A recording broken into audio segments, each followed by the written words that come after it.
प्रिय विद्यार्थियों, मैं रमेश पाल आप लोगों के उज्जवल भविष्य की कामना करता हूं और उज्जवल भविष्य की कामना करते हुए मैं आप लोगों के लिए लाया हूं आज किसी विद्युत द्विध्रुव के कारण उसकी निरक्षीय स्थिति में किसी बिंदु पर विद्युत क्षेत्र की तीव्रता के सूत्र का निगमन करना है। निगमन कैसे करते हैं ये बताएंगे, या उसके सूत्र होता क्या है कि निरक्षीय स्थिति में कोई बिंदु है तो उसके लिए क्या व्यंजक प्राप्त होता है, इसको आज बताएंगे।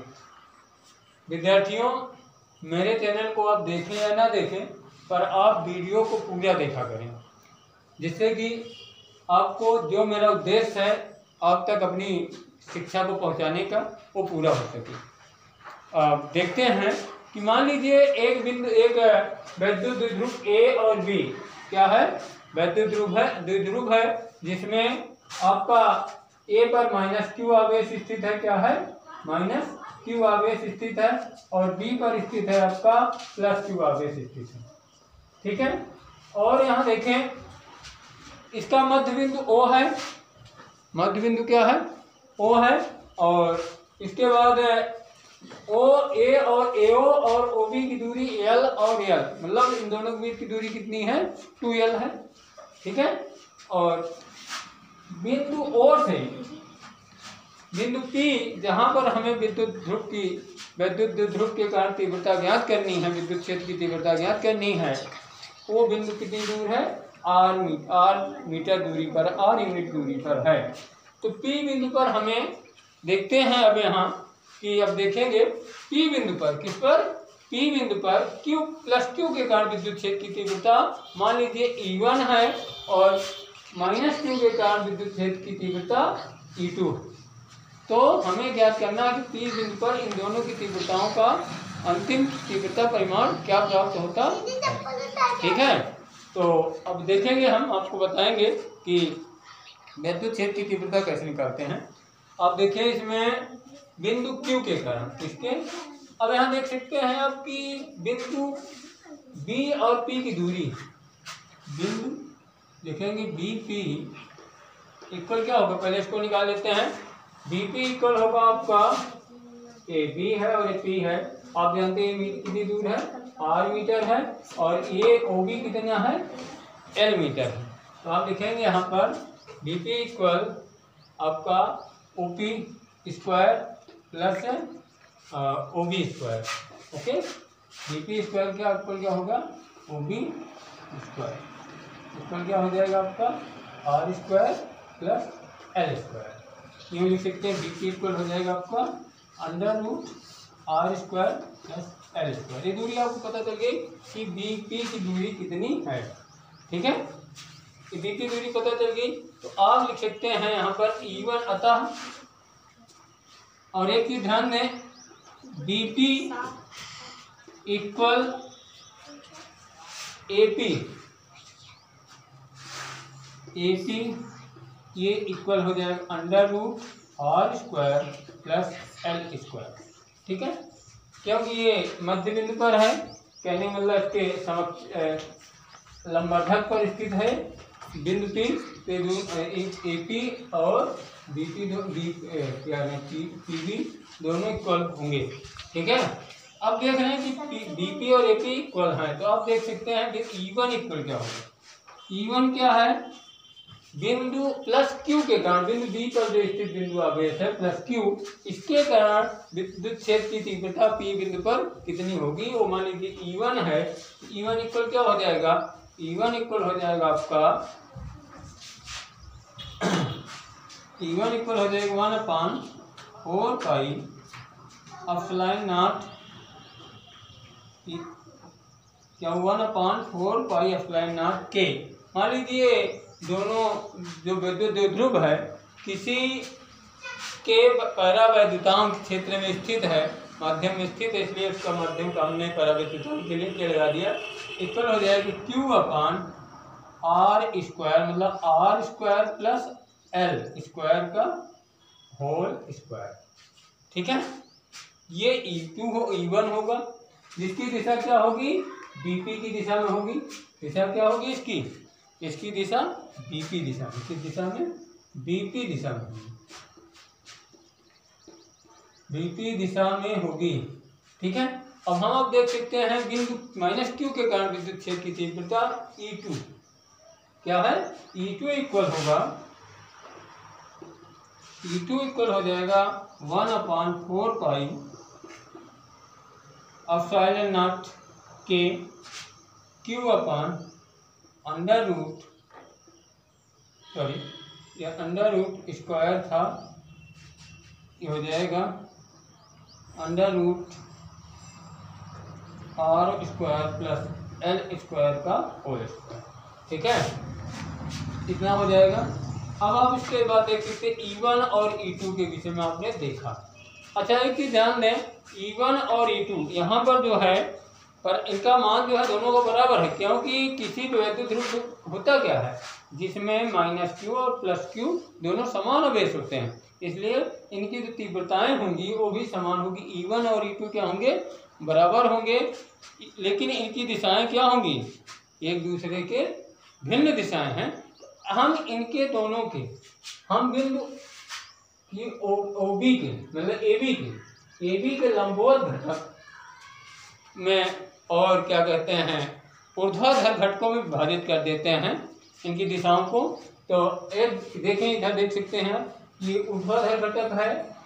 ठीक है, ऊर्ध्वाधर घटक जो क्या होता है, ऊपर को होगा E1 साइन थीटा, E1 के लिए साइन थीटा होगा, और नीचे की तरफ E2 के लिए साइन थीटा होगा, और इसकी तरफ जो इधर की जो घटक होगा, ये घटक जो होगा E1 का हो जाएगा E1 cos थीटा, और इसी यही दिशा E2 cos थीटा भी होगी, यही दिशा इसकी E2 cos थीटा भी होगी। और एक चीज ध्यान लें कि E1 साइन थीटा और E2 साइन थीटा दोनों बराबर हैं, दोनों तीव्रताएं कितनी है? बराबर हैं और विपरीत हैं, अतः ये क्या हो जाएंगी? एक दूसरे से निरस्त हो जाएंगी। और जब आपका ये जो E आएगा, ये E1 और E2 cos थीटा क्या है? ये जो कोण यहाँ से बन रहा है, इस कोण से ये दोनों के योग के बराबर होंगी। E1 और E2 क्या होंगी? एक दूसरे के योग के बराबर होंगी, अतः हम लिख सकते हैं। और आप देख सकते हैं, अतः आपको जो मैंने बताया उसको आपको लिखना पड़ेगा, उसको आप ध्यान रखें। अतः क्या होगा? E1 और E2 क्या हो जाएगा?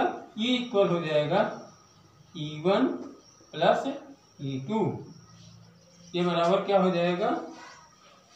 हाँ सॉरी, यहाँ देखें E1 E इक्वल हो जाएगा E1 cos theta plus E2 cos theta. क्यों? E इक्वल क्या हो जाएगा? E1 cos theta plus E2 cos theta. E1 कितना है आपका? A है, और E2 कितना है? A है। आप देख सकते हैं PA की दिशा में होगी, इसकी दिशा नहीं लिखा हूँ, PA दिशा में। ठीक है, अब देखें E1 E इक्वल क्या होगा? E1 cos थीटा और E2 cos थीटा। अब हम E1 cos थीटा और E2 cos थीटा के मान लिख देते हैं। E1 cos थीटा कितना होगा? ये हो जाएगा, E1 का मान कितना है? 1/4 पाई एप्सिलॉन नॉट के Q अपान अंडर रूट, खत्म हो जाएगा क्योंकि स्क्वायर हो गया है, तो यहाँ अंडर रूट क्या हो जाएगा? खत्म हो जाएगा। क्या हो जाएगा? R square plus L square plus फिर E2 का मान रखेंगे, यहाँ cos थीटा प्लस किसका मान रखेंगे? अब E2 का मान रखेंगे। E2 का मान कितना होगा? E2 का मान है आपका वही 1/4 पाई एप्सिलॉन नॉट के और Q अपान R square plus L square. ठीक है, R square plus L square का और cos थीटा। अब इनको जोड़ देते हैं, क्या आएगा? अगर हम इनको जोड़ देते हैं तो क्या आएगा? इनको जोड़ेंगे तो हम आ जाएगा, सेम चीज़ें हैं दोनों में, ये डबल हो जाएगा, बस यही होगा। क्या आएगा आपका? आ जाएगा इक्वल होगा आपका 1/4 पाई एप्सिलॉन नॉट, ठीक है, के Q अपान R square plus L square into, अब 2 cos थीटा लिख देते हैं, 2 cos थीटा, या 2 cos थीटा पहले लिख सकते थे, कोई फर्क नहीं पड़ता। अब आगे देखेंगे हम। अब देखें यहाँ पर, अब थोड़ा सा ध्यान देंगे, cos थीटा का मान क्या होगा। cos थीटा का मान क्या होगा, आप जानते हैं cos थीटा बराबर क्या होता है, आधार बटा कर्ण। इस थीटा, इसमें देखें आधार क्या है, OB है, और कर्ण क्या है, BP है, ठीक है। तो लिखेंगे cos थीटा, यहाँ देखें, यहाँ cos थीटा स्क्वायर हो जाएगा cos थीटा पर आधार बटा कर्ण, क्या होता है, OB अपान कर्ण क्या है, PB।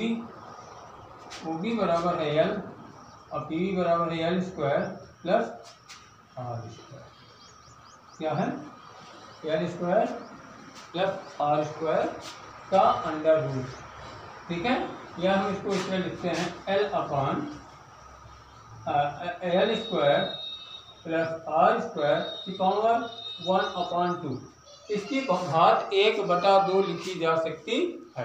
तो हम लिख सकते हैं, अब यहाँ पर cos थीटा की जगह पर, जहाँ पर हमने लिखा कि 2 cos थीटा है, तो यहाँ लिख सकते हैं 2L अपान R square plus L square plus R square plus की पावर 1/2। यहाँ जाएगा आपका, आएगा मान रखेंगे तो 1/4 पाई एप्सिलॉन नॉट के, क्या, एप्सिलॉन नॉट के Q अपान R square plus L square, ठीक है, गुणे 2L अपान R square plus L square की पावर 1/2, ठीक है। अब आप जानते हैं कि जब नीचे का आधार दोनों का बराबर है, घातें दोनों की अलग अलग है, इसकी घात 1 है, इसकी घात 1/2 है, तो घातें क्या हो जाती हैं, जुड़ जाती हैं जब गुणा होता है, तो घातें 1 और 1/2 होकर क्या हो जाएगी, 3/2 हो जाएंगी। और 2QL इक्वल होता है, क्या होता है, द्विध्रुव आघूर्ण P, तो इसकी जगह आप लिखेंगे हम क्या, P के मान बराबर क्या हो जाएगा 1/4 पाई एप्सिलॉन नॉट के 2QL इक्वल होता है P अपान R square plus L square की घातें कितनी हो जाएगी, 3/2, R square plus L square की घातें 3/2, यहाँ पर 1 और हाफ, 1.5, मतलब 3/2 हो गई।